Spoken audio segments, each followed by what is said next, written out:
Big Egypt, Chicago, Illinois. Part 1. What if I told you that the Egypt of Northeast Africa, the only one that we have been taught of, with its grand pyramids, sacred temples, and monumental structures, isn't the only Egypt on the face of the planet Earth? And what if I told you that those enormously sized pyramids of Egypt are the great-great-grandchildren of the older mounds and pyramids in what is considered the U.S.?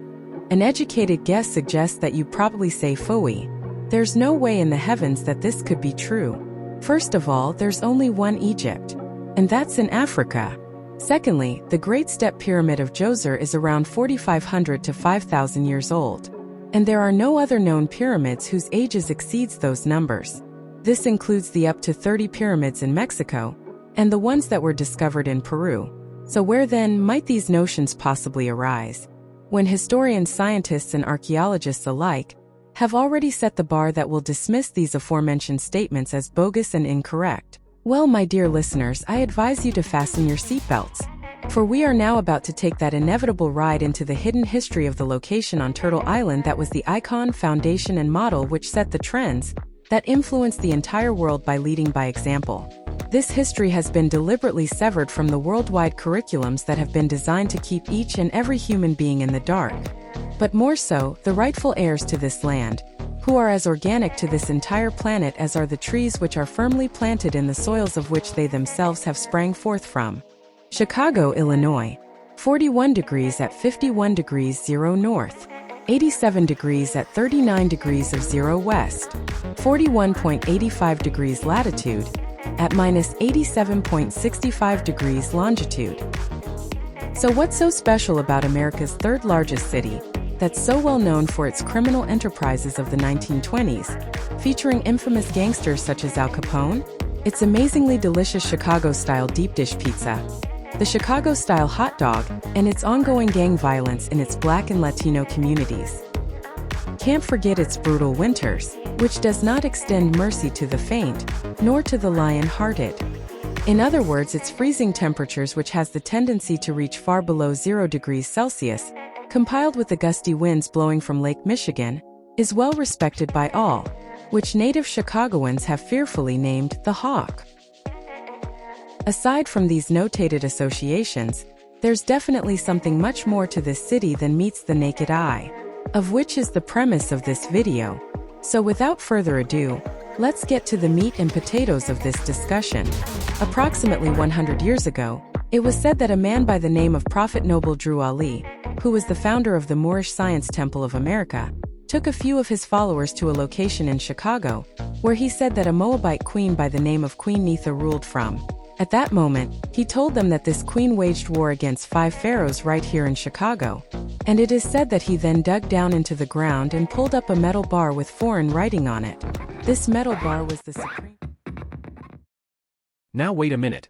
You can't be serious. Are we to somehow believe that Chicago, Illinois is Egypt, based on an obvious fairy tale that allegedly came from some estranged man that no one has ever even heard of? Of course not. Don't be silly. We have multiple receipts to back our statements.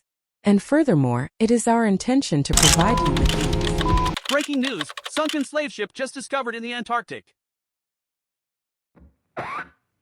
Now wait a minute. You can't be serious.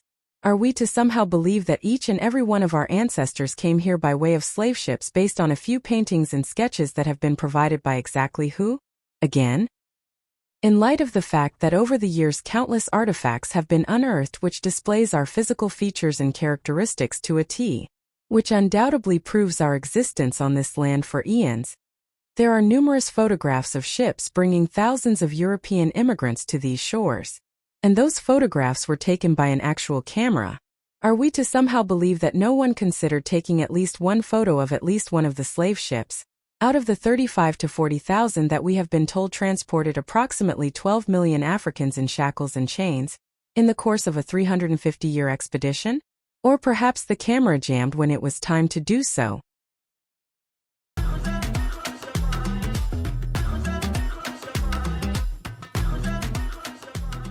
Okay, now class, pay attention. Although our primary objective for being here is to prove that Chicago, Illinois is Big Egypt, or should I say the first Egypt on the planet, there are still yet a few pieces of the puzzle that we need to put together in order to form a more perfect picture. With that being said, our journey begins in the illustrious city of Cairo, Egypt, where there are reportedly up to 100 plus pyramids within that vicinity. Bet you didn't know that one now, did you? Although those numbers are astonishing, we will only be focusing in on the main three that everyone seems to be familiar with. And those are the Great Pyramids of Giza, namely the Pyramid of Khufu, the Pyramid of Khafre, and the Pyramid of Menkaure. At times when viewing these magnificent structures, it appears as though the Pyramid of Khafre, the one in the middle, is the tallest of the three. To the contrary, it's actually the Pyramid of Khufu.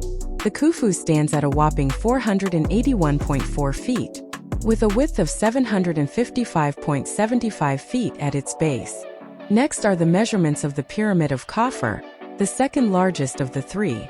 The Khafre stands at an enormous 471 feet, with a base diameter of 707.75 feet.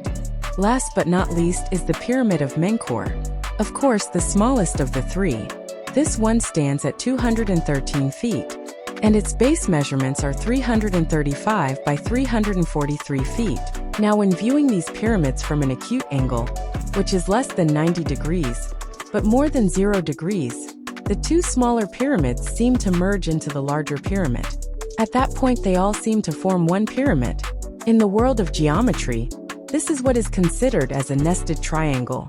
And a nested triangle refers to a pattern or arrangement where smaller triangles are placed inside a larger triangle. I know you've probably gotten a little antsy by now, with all these angles and numbers and stuff, but trust me, we've made tremendous progress thus far. Plus we're in the process of bringing this present chapter to a close. And since you've all been such great neophytes, how about a little treat? And no, it's not an apple. It's actually a fourth pyramid. The Great Step Pyramid of Djoser to be exact. I know. Just hold on for a second. By the time we're finished, you'll understand why it was so important to include this pyramid in with the others. The Step Pyramid of Djoser is said to be the oldest of all the pyramids of the earth. Although we are contesting this notion, we do honor its seniority amongst the previously mentioned pyramids. That particular structure rises to the height of 205 feet, and the width of its base is 397 feet by 358 feet. Okay people, there you have it. We're finally done with the pyramids in Egypt, Africa. Now that wasn't so bad now, was it? I sure hope not. Take a quick stretch, but don't get too cozy because we're about to zoom back to our side of the planet. 6,418 miles from Cairo, Egypt to be exact, to a small town named Cairo, Illinois, nicknamed Little Egypt. This pint-sized town in southern Illinois, according to the 2022 census report, holds a population of only about 1,750 people. Some refer to it as the town that died from racism, which started seeing major population decreases in the 1960s. What a shame to have such a great name with such a crummy impression, right? No worries, we won't be discussing that portion of this town's dark past. But in part 2 of this video, we will be continuing on our quest to find out why, out of all the other places in the world, is Cairo, Illinois called Little Egypt, and whether or not our discoveries will convince us enough of its greater connection to Egypt, Africa. Until then, it's been amazing.